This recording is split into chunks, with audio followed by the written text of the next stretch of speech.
And now for a review of what's making the headlines in the papers this morning, let's bring in Arise analyst Constance Ikoku. Good morning, Constance.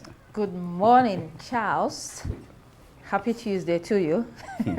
It's Happy Tuesday now, isn't it? Well, it's usually Happy New Month, so I'm trying to create my own greeting. Every 24 hours will certainly be happy. It is good to see you. Yolanda, Same good here. morning to you. Good morning, Constance. Good to see you. Good to see you too. Okay, to look at the papers with us this morning, we have Executive Director of Authority newspaper, Chuks Akonna. Welcome to the program. We'll begin with this day. In this day, peace returns to Lagos, Obasa, in dramatic return to speakership. So the first female speaker of the Lagos State House of Assembly, Mojisola Meranda, finally bowed to pressure to step down from the speakership position, giving way for Mudashiru Obasa to return as speaker. All this we learned followed directives from President Bola Tinubu. Chus, let's bring you in here. I mean, reactions have been pouring in since yesterday when this was announced. Would you say democracy triumphed here, or are we seeing electoral autocracy? What's your perspective on what has transpired so far? Well, it depends on how you see it. It's part of politics. I knew about 2 weeks ago that Mojisola Meranda was going to quit because when I saw the report where she said that I've not resigned as Lagos Speaker, I knew that there was smoke with this fire, accompanying smoke with this fire. And a few days ago, Obasa claimed that she had resigned. She resigned, she agreed to step down, during a peace meeting, and we didn't hear any pushback from the Meranda camp. That said, it's part of politics. I've always learned to, in my years of reportage, I've always learned to take whatever politicians say with a pinch of salt. In the early 2000s, when Barnabas Gamade was the national chairman of PDP and he was asked to step down, he swore that he would rather die than step down. But a few hours later, he resigned. So I've learned, like I said, in politics, you never say never, particularly when you are experienced in covering political intrigues in Nigeria. I think it also shows how powerful the president is as regards to politics in Lagos State. He basically, intervened and said, I was not aware that Speaker was going to be removed, so we want everyone to return to status quo, and that's exactly what happened. He seems to understand Nigerian politics very well and the system, and he gets his way all the time. Anyway, as people wanted, peace has returned to the state. Hopefully, deliberations at the State Assembly will follow. Let's also look at the Guardian newspaper today. What we have there is uproar as Bauchi, Kano, Katsina, Kebbi shut out 11.5 million school children. The governors directed that schools be shut down for the next 4 weeks because of Ramadan. We have that story too in Daily Sun. Can we pull up Daily Sun? The headline there says Catholic bishops reject schools closure in Bauchi. And both Muslims and Christians are affected here. Some are really confused because this was an unexpected break. The National Association of Nigerian Students has issued a 72-hour ultimatum to the governors to reverse their decision. Opinions are divided on this. The Muslim rights concerns, Murik, says this is a purely Muslim affair, but others say, there are also Christians in this state, so they disagree. Chuks, what are your thoughts on this? Our brand of Islam in Nigeria sometimes can be very, very amusing. We forget that we tend to equate knowledge with Western education, forgetting that most of the exploits in the field of science, the field of chemistry, and several other branches of sciences were actually pioneered by Arabs and Muslims. So look at what Murik is saying. It's a double speak on the part of Murik that it's purely a Muslim affair, as if the 11.5 million children are all Muslims. It's sad that it's bad enough that most of the out-of-school children in Nigeria are from that part of Nigeria. And then we are setting the clock back by 4 weeks just because of Ramadan. You know, we've always advocated that religion should be a personal thing. It should be a thing between the adherent and the God he or she worships. But now we've elevated this matter, a matter that should be private to the individual, has now become state policy. It's very sad, you know.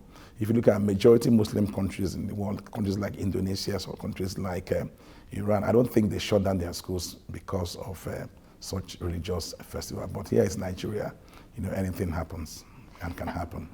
And you know, Charles, one of the arguments of some people is that there are also schools in those states that are owned by Christians, so they have to shut down even when, you know, they're not observing Ramadan, you know. And of course, the issue about out-of-school children, this is an opportunity for children to be in school and they are not.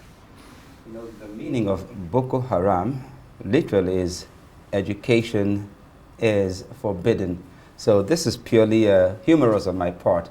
For 5 weeks, Boko will become haram in those states.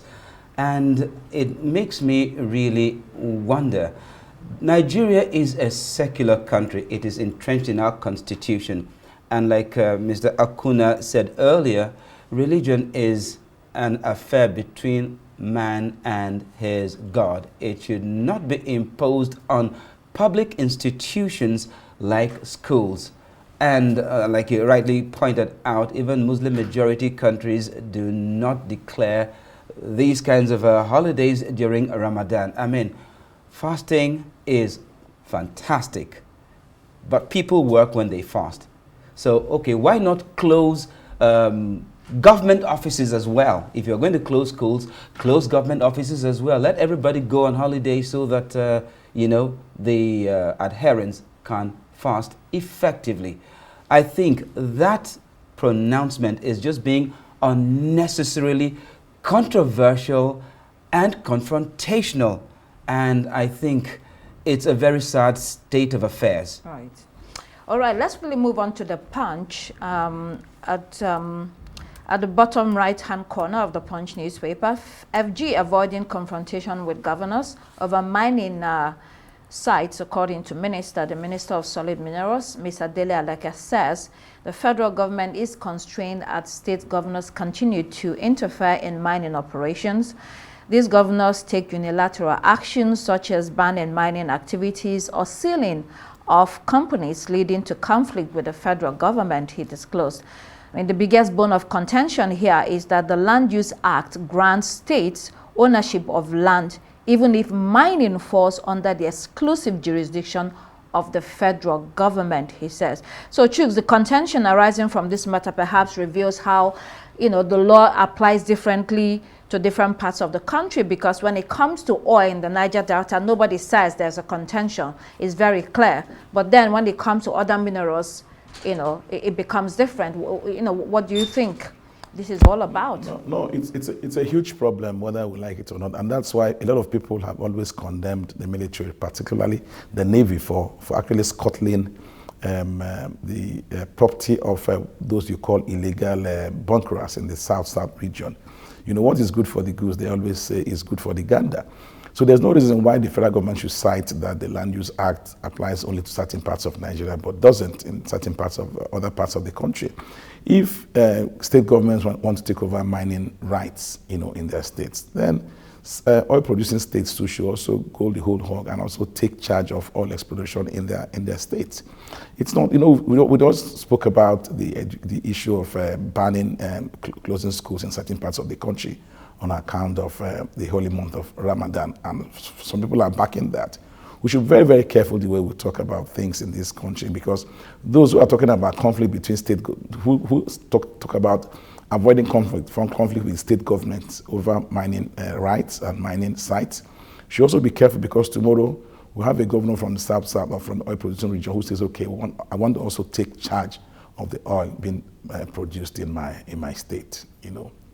I mean, perhaps, Charles, if you want to come in here, perhaps this also leads to the discussion about true federalism. Absolutely. If we really want to practice true federalism, this is an opportunity to then allow every state to run whatever resources that is found in the ground. Resources.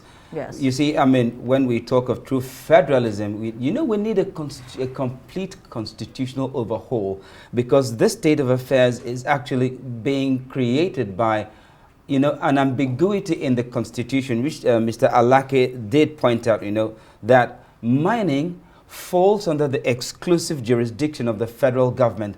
But then the constitution also, within the ambits of the Land Use Acts, grants states ownership of land, and that is the bone of contention. So who actually controls the mining sites? Is it the pronouncement that, mining is the exclusive preserve of the federal government, but then it's being carried out on land that exclusively is under the control of the state governments? So, I mean, these are the loopholes in the constitution that are being exploited to create confusion, right, when it shouldn't even be there in the first place. Lots for us to work out as a country. When we're ready, we'll do that. It looks like we're still dancing around the circus. We'll see our Daily Independent 2.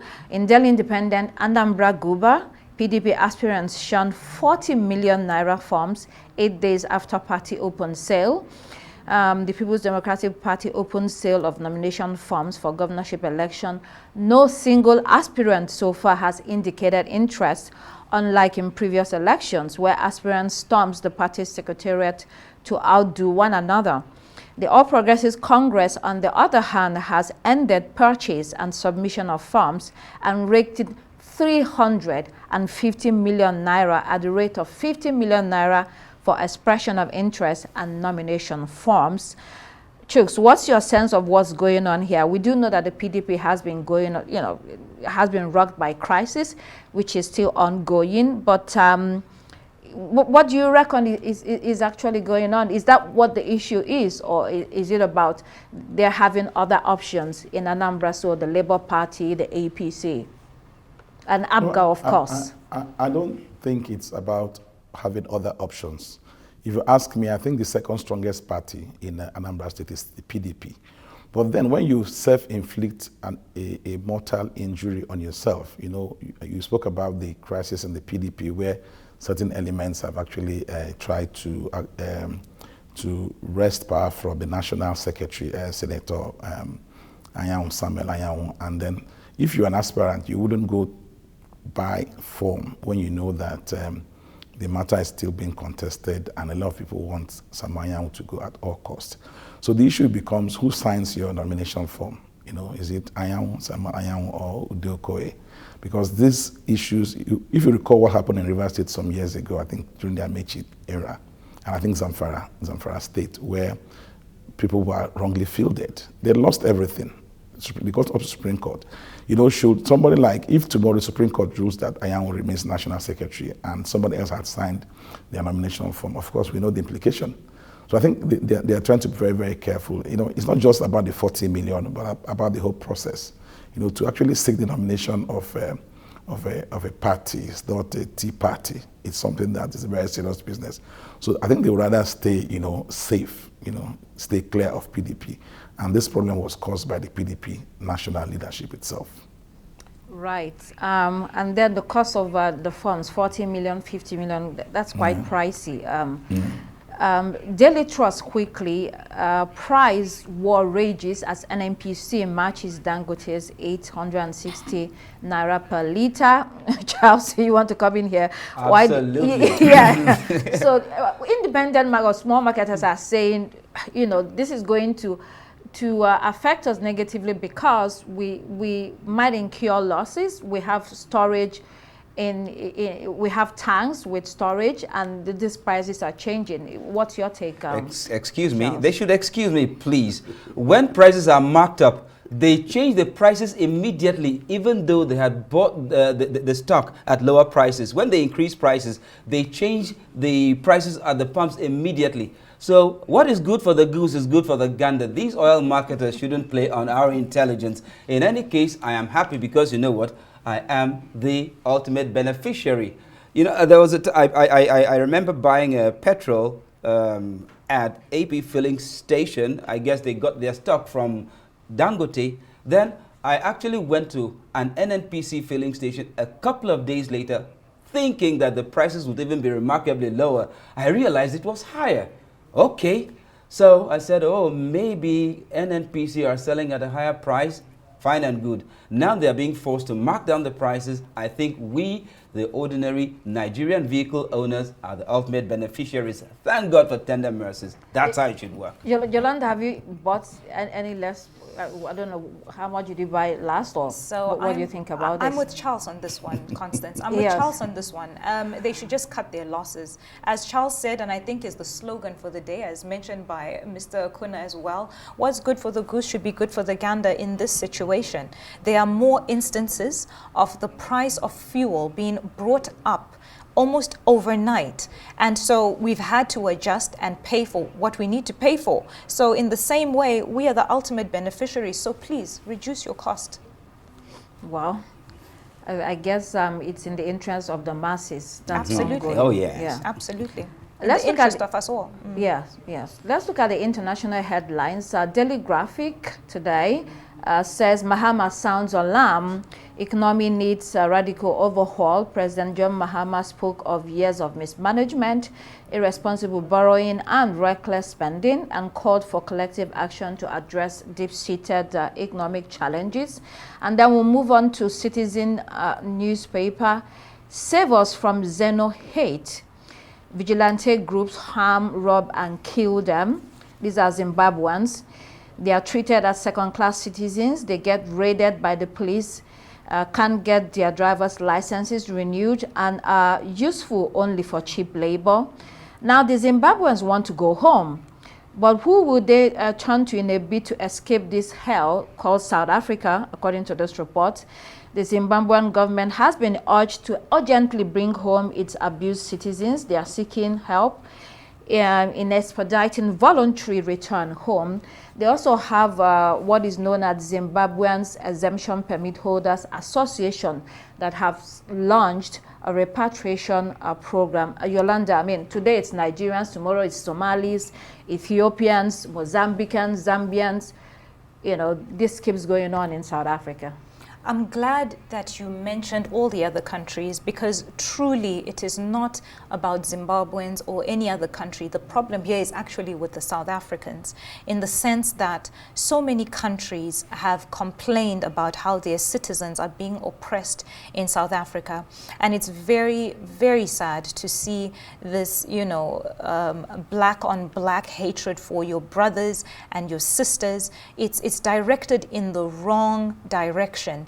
In a time where, you know, Trump was calling for, what was he saying? He was calling for, you know, help for the white farmers in South Africa. Well, he invited them to come to the U.S. as refugees if they want. Absolutely, Yeah. absolutely. And you yet, remember that group, the Oranians, and they were so excited absolutely. about it. Very beautiful points stated there, Dr. Constance. And it just goes to show that I think it's time for us to leave the South Africans to whatever they want to do. Because the truth is, even our own embassies, you know, they haven't been able to take action because the South Africans have backlashed in such a harsh way. So I think it's best for countries to just step back, pull their people back, pull their citizens back, and just take care and, you know, follow the precautionary route.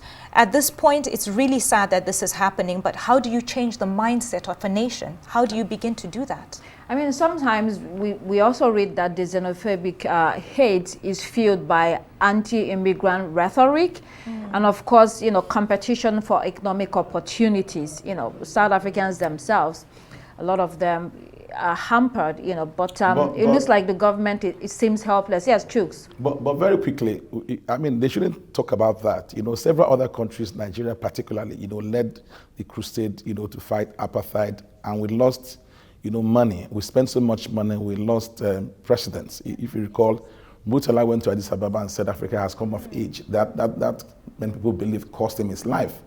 So I wonder why South Africans are behaving the way they are after other Africans have actually, you know, sacrificed so much to ensure that they got their independence. All right, let's see Financial Times. Two stories there.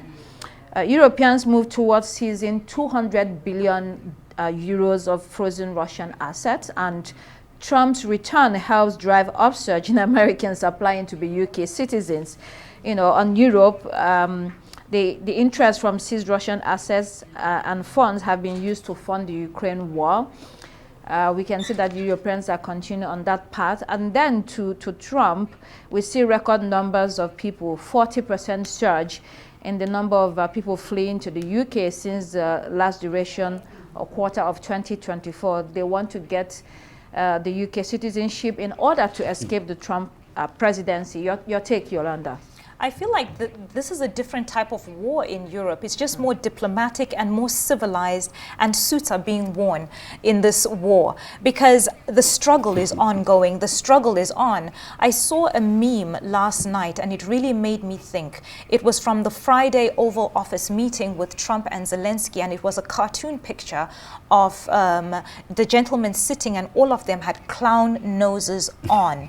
And I felt like, wow, this is really true. Europe is at each other's necks, but in a more diplomatic way. So with this, I don't know what to make of it. I think the weeks ahead will have a lot to tell.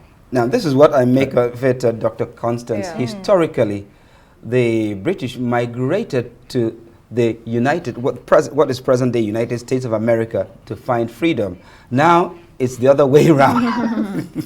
That's an interesting way of looking at it. True. All right. For our last paper this morning, let's see Daily Mail. New White House insult. Trump, I won't put up with Zelensky for much longer. Fresh salvo as president considers ending Ukraine aid. I mean, that would be disastrous for Ukraine and Europe. In Trump's view, Volodymyr Zelensky is not ready for peace, although Zelensky has now tried to walk back and mend fences after that failed White House meeting. Chuks, briefly, we have less than a minute. Yes, it shows that, when you continue to depend on somebody, for assistance, it gets to a point in time the person says, no, I'm tired, go fend for yourself. And if you look at the move by certain Europeans to seize Russian assets, they're actually divided because it's going to send a very, very dangerous international precedent, where countries can wake up and seize the assets of other countries, and the slimness of excuses. That said, it shows that, you bear your burden yourself. Do not, in life, cast your burdens upon somebody else, because one day he'll be tired. And that's what Trump is telling Zelensky. All right, we'll have to leave it there. Thank you so much, Chuks Akuna, Executive Director of Authority Newspaper, for coming today. And thank you so much, Dr. Constance, for efficiently driving the newspaper review today. And so that's all we have time here for on a daybreak rather. I'm Charles Eruka. It's goodbye from me. And I'm Yolanda Robert. Please do keep it here on Arise News. The morning show is next. Goodbye.